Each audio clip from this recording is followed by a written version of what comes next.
اگر نصیب کا لکھا سب کچھ ہوتا تو اللہ تمہیں اپنی چاہ کو مانگنے کے لیے دعا کا رستہ نہ دکھاتا۔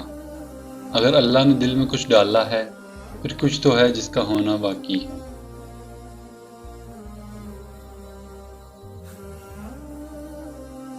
جس کے لیے اتنا انتظار کر رہے ہو اور وہ تمہارے حق میں بہتر نہیں تو اسی کو تمہارے حق میں بہتر بنا کر تم تک پہنچایا جائے گا۔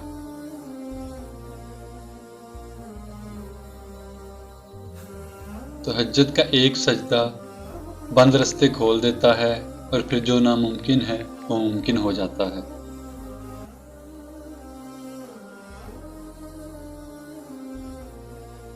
جب بے وجہ توڑ دیے جاؤ تو سمجھ جاؤ اللہ تعالیٰ اپنے قریب لا کر جوڑنا چاہتا ہے۔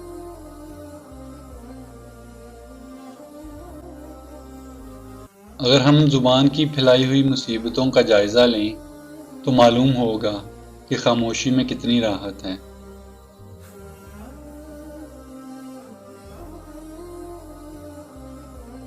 قبولیت کی نشانی ڈھونڈ رہے ہو، اس سے واضح نشانی اور کیا ہوگی کہ اللہ اب تک تمہارا دل دعاؤں میں لگائے ہوئے ہے۔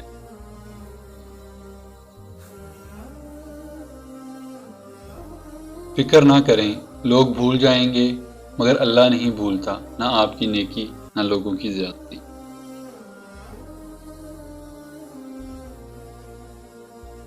اگر خوشی کا ایک در بند ہو جائے تو اللہ تعالیٰ فوراً ایک اور در کھول دیتا ہے، مگر ہم وہ کھلا ہوا در نہیں دیکھ پاتے کیونکہ ہم پہلے والے بند دروازے کے پیچھے رو رہے ہوتے ہیں۔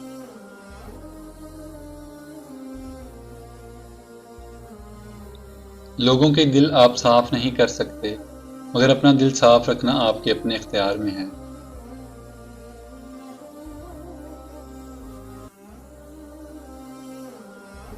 جب تم بغیر کسی وجہ سے خوشی محسوس کرو تو یقین کر لو کوئی نہ کوئی کہیں نہ کہیں آپ کے لیے دعا کر رہا ہوگا۔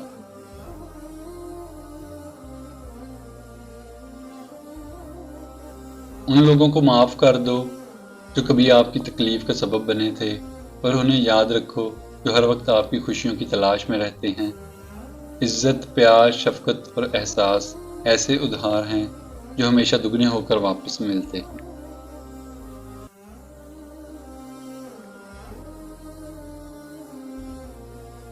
جس دل میں ثواب کا شوق اور عذاب کا خوف پیدا ہو جائے، جنت خود اس کی منتظر ہو جاتی ہے۔ جب اللہ تعالیٰ کسی بندے سے دوستی کرنا چاہتا ہے تو اس کی زبان پر اپنا ذکر اور دل میں اپنی فکر کے دروازے کھول دیتا ہے۔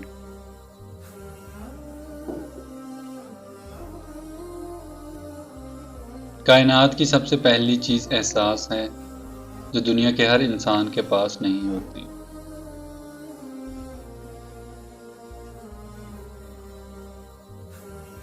رک جاؤ، بہت جھک لیا تم نے اس زمانے کے آگے، اب جھک جاؤ تم صرف اپنے رب کے آگے۔ وہ پھر تھام لے گا اور نہ گرنے دے گا کبھی تمہیں کسی اور کے آگے۔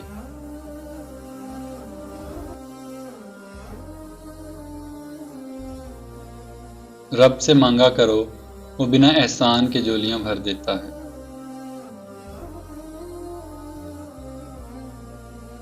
عظیم ہیں وہ لوگ جو دوسروں کی آنسوؤں کو مسکراہٹ میں تبدیل کرنے کا فن رکھتے ہیں۔ امید کرتا ہوں آپ کو آج کی ویڈیو اچھی لگی ہوگی۔ ویڈیو کو لائک اور شیئر کرنا نہ بھولیے گا اور چینل کو سبسکرائب ضرور کیجیے گا۔ جزاک اللہ۔